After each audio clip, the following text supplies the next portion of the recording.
They said it couldn't be done, that Africa lacked the resources, the funding, the infrastructure, the innovation. But today, Africa has done what the world's superpowers only dreamed of, and the planet may never be the same.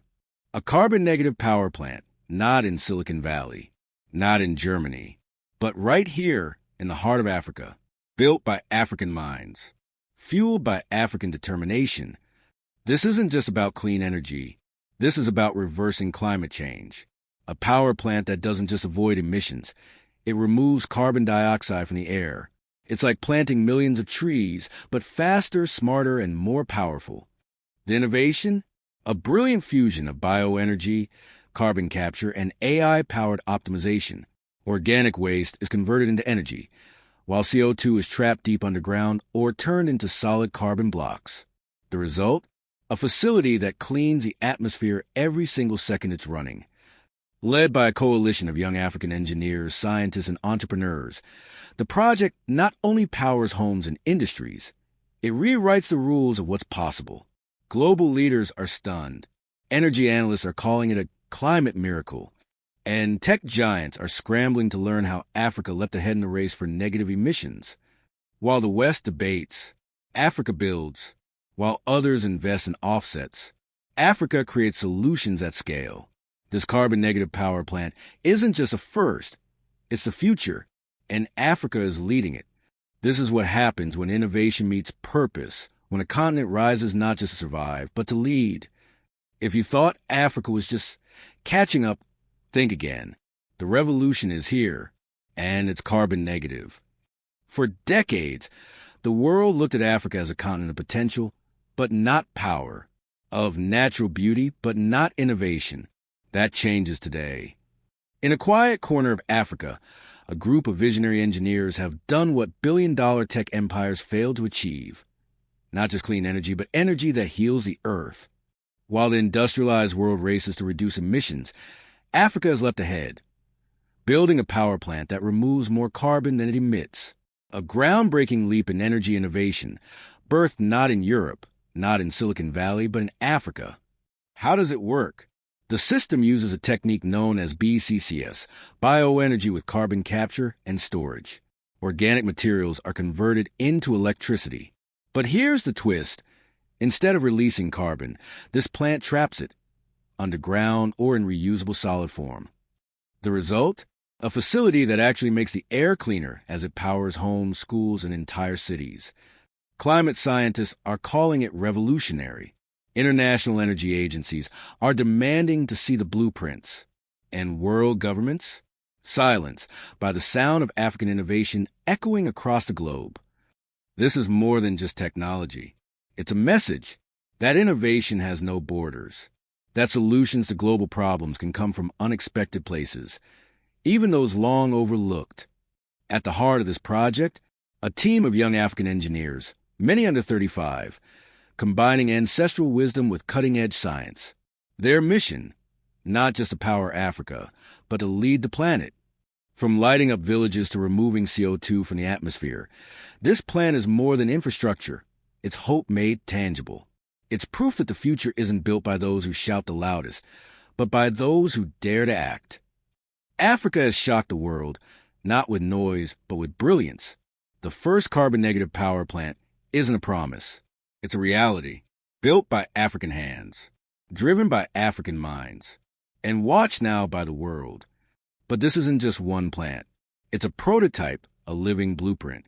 The engineers behind it envision dozens, even hundreds, of these carbon-negative facilities spread across the continent, from the Sahel to the Cape, from the coast of Ghana to the heart of Ethiopia, each one transforming waste into wealth, emissions into energy, and air pollution into opportunity. We weren't trying to compete with the West, says one of the lead engineers.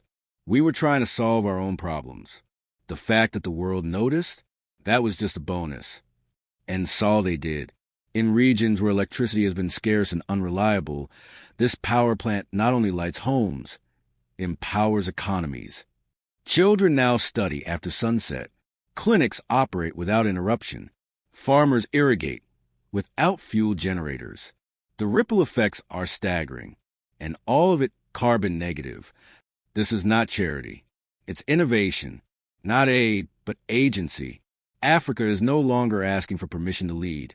It's already doing it. Plans are already underway to replicate the model in neighboring countries, and international partners are listening. For once, Africa isn't being told what to do. It's showing others what can be done. This is a turning point, not just for Africa, but for humanity. A reminder that leadership isn't born from dominance, but from vision, resilience, and action.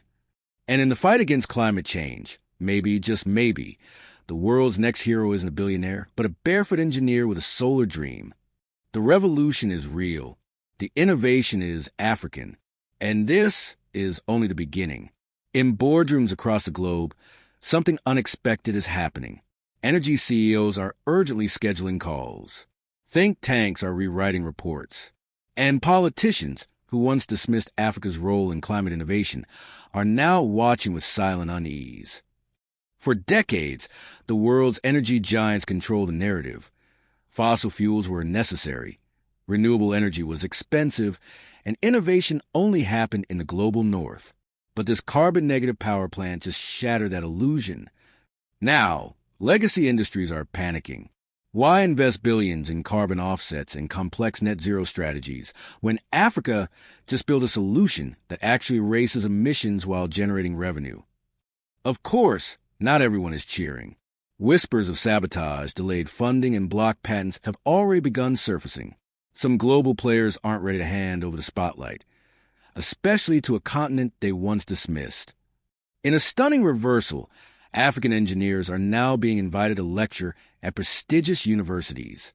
Environmental delegations are flying in not to teach, but to learn. The flow of knowledge has reversed. The teacher is now African. This power plant may be the first, but it won't be the last. With open-source designs, localized training hubs, and growing international interest, the model is rapidly spreading. Each node on the map marks not just another plant, but another step toward an entirely new energy future, one led by collaboration, sustainability, and independence. And something else is happening, too. In schools, kids are now dreaming of becoming engineers, climate scientists, and inventors. In rural towns, local leaders are asking not if they can build one, but when. The carbon-negative revolution is no longer a story about technology. It's about identity. It's about reclaiming the future. But what happens when this African breakthrough starts threatening trillion-dollar oil profits? What happens when the world's most polluting industries begin to push back? Will this innovation rise, or will the system try to silence it? Somewhere in the marble corridors of global oil conglomerates and government lobbies, urgent meetings are taking place. The threat isn't just environmental anymore, it's economic. Africa's carbon-negative blueprint has exposed a terrifying truth for fossil fuel giants. A future without them is not only possible, it's already under construction. Terminate support, undermine credibility, discredit the data. These aren't movie lines. They're real-world strategies being discussed to halt the African breakthrough in its tracks. Multinational corporations, once dismissive, are now aggressively filing overlapping patents, claiming parts of the African design as their own. Others are buying up local land to prevent similar projects from taking root nearby. The energy war has quietly shifted, and this time, Africa is not just a battlefield, it's the leader being targeted. Then came the cyber attacks. The plant's monitoring systems were breached. Online campaigns surfaced, spreading misinformation, calling the project a hoax or an unsustainable fantasy. But the engineers had anticipated this. Data backups, independent audits, blockchain-based tracking of carbon removal. Every attempt to discredit the plant only strengthened its legitimacy. Instead of fighting alone, the African innovators launched a bold counteroffensive. Not with weapons, but with wisdom. They formed the Pan-African Clean Tech Alliance, a coalition of over 30 nations, universities, and independent startups dedicated to defending and expanding carbon-negative technologies. Shared data, joint development labs, legal teams trained to protect intellectual property. Africa is no longer a fragmented continent reacting to the world. It's a united force shaping it. Then something unexpected happened. People across the globe, from small towns in India to suburbs in Brazil, began sharing the African story. The hashtags went viral. Hashtag Carbon Negative Africa. Hashtag Innovation Unchained. What started as a single power plant has now sparked a global grassroots movement demanding carbon-negative energy, not in 10 years, but now. Behind the walls of the original facility, a new design is already underway. Smaller, cheaper, portable, designed not just for cities, but for rural villages, refugee camps, and remote islands. They call it Project Mosi, named after the smoke that thunders. Not just a machine, but a message. Africa will not wait to be saved. It is saving itself, and maybe the rest of us too. But the fight is far from over.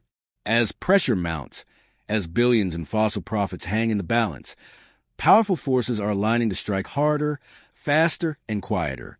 Officially, international leaders praise the project. Publicly, they applaud Africa's vision. But behind the cameras, pressure builds. Aid packages are delayed. Research partnerships are mysteriously withdrawn. Large-scale investors pull out without explanation. And most telling of all, global media quietly shifts focus, downplaying the carbon-negative breakthrough as a regional curiosity. In private memos leaked by whistleblowers, a chilling plan unfolds. A global energy lobby, backed by fossil fuel giants, is pouring millions into what they call a containment strategy. The case ignites outrage. Scientists, engineers, and entrepreneurs worldwide rally behind Africa. Crowdfunding campaigns explode. Legal defense teams step in from Germany, India, and Brazil, united in purpose. It's no longer just about power plants. It's about power, period. In a defiant response, the African engineers release a stripped-down, open-source version of their core design. Free to use, free to build, free to copy. Within weeks, small carbon-negative microstations begin popping up in Nepal and Chile in the Philippines. It's unstoppable now. The knowledge is decentralized. The power, literally, is in the people's hands. What began as a guarded prototype is now a global movement. 1 million sparks, lighting the future one community at a time. For the first time in history, Africa arrives at the Global Climate Summit not as a recipient of promises, but as a provider of solutions. And they don't come empty-handed. They come with data, working systems, and a blueprint that's already transforming the world. The summit ends not with pledges, but with plans, real commitments, real funding, real replication. But Africa doesn't stop there. A new initiative is quietly launched, integrating space-based sensors, AI weather modeling, and global carbon exchange metrics. The mission: build a real-time global dashboard so every citizen on Earth can track how much carbon is being removed, by whom, and where. The old world ran on control, of oil, of knowledge, of innovation. But the new world? It runs on collaboration, courage, and carbon-negative vision. Africa didn't just build a power plant. It built a movement. And no system, no lobby, no lawsuit can stop what has already begun.